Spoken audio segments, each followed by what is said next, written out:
Hello students, welcome to Sachita education hub. आज मैं आपके लिए टॉपिक लेकर आई हूँ अल्टरनेटिंग करंट। क्लास 12 फिजिक्स का ये टॉपिक है। पहले इसकी डेफिनेशन देख लेते हैं। The current whose magnitude change continuously, उसका मैग्नीट्यूड लगातार चेंज हो रहा है, बट डायरेक्शन, जो उसकी डायरेक्शन है वो पीरियोडिकली चेंज हो रही है, उसको हम कहते हैं अल्टरनेटिंग करंट। मतलब पीरियोडिकली मतलब वेव फॉर्म में कन्वर्ट हो रही है। जैसे I is equal to I naught sine omega T. I क्या है? Current. I is equal to I naught cos omega T. यहाँ पर हमारा आई नॉट क्या है कि करंट का एम्पलीट्यूड क्या है या फिर उसकी पीक वैल्यू क्या है। एम्पलीट्यूड आप हमेशा से पढ़ते आ रहे हैं। एम्पलीट्यूड का मतलब होता है हाईएस्ट वैल्यू। अब देख लेते हैं कैसे। पहले हम इसकी भी मदद लेंगे। ये W क्या होता है? ओमेगा। ऑलरेडी आपने पढ़ चुके होंगे। ओमेगा क्या होती है? Angular frequency. उसको फाइंड आउट किया जाता है 2π/T से, यानी 2π न्यू। न्यू क्या है? Frequency. That is number of oscillations in 1 second. हमारी क्या कहलाती है? फ्रीक्वेंसी। और इसको किससे डिनोट करते हैं? न्यू से। NU new. अब यहाँ पर हमारा ये वेव फॉर्म में देख लेते हैं हम।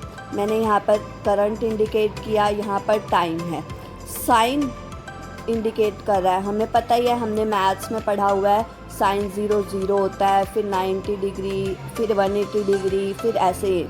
ये हमें पता ही है। ये क्रस्ट होता है, ये ट्रफ होता है। ये हमने 9th 10th में ऑलरेडी ये छोटी छोटी टर्म्स पढ़ रखी हैं। उसके बाद इधर देख लेते हैं कोस। कोस में कोस 0 हमें पता है 1 होता है हमारा, फिर कोस 90 0 हो जाता है, फिर नेगेटिव में चला जाता है और फिर दोबारा 0 देन पॉजिटिव। तो इस तरीके से हमारा कोस का ग्राफ बनता है। इसी तरीके से EMF वो होता है जिसका मैग्नीट्यूड टाइम और डायरेक्शन के साथ चेंज होता है पीरियोडिकली फॉर्म में ही। उनके ग्राफ्स भी ऐसे ही बनते हैं। I की जगह क्या आ जाएगा? E with respect to time. अब बात करते हैं डायरेक्ट करंट की। डायरेक्ट करंट या स्टेडी करंट क्या होता है? Current whose magnitude and direction remain same.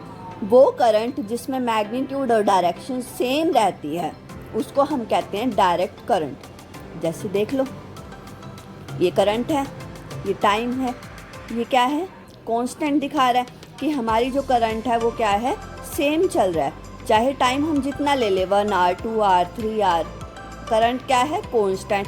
अगर करंट कांस्टेंट तो जैसे F is equal to 1/T frequency है, फ्रीक्वेंसी 0 हो जाएगी तो टाइम पीरियड क्या होगा? 1/0 डैट इज इन्फिनिटी। तो यहाँ पर हमारा ये टॉपिक कंप्लीट होता है अल्टरनेटिंग करंट। ये एक जनरल इंट्रोडक्शन है चैप्टर का। कंप्लीट चैप्टर मैं आगे शेयर करूँगी। Stay connected with my video. कोई डाउट हो कमेंट में पूछ लीजिएगा। वीडियो को like, comment, share and subscribe कीजिएगा। Thank you.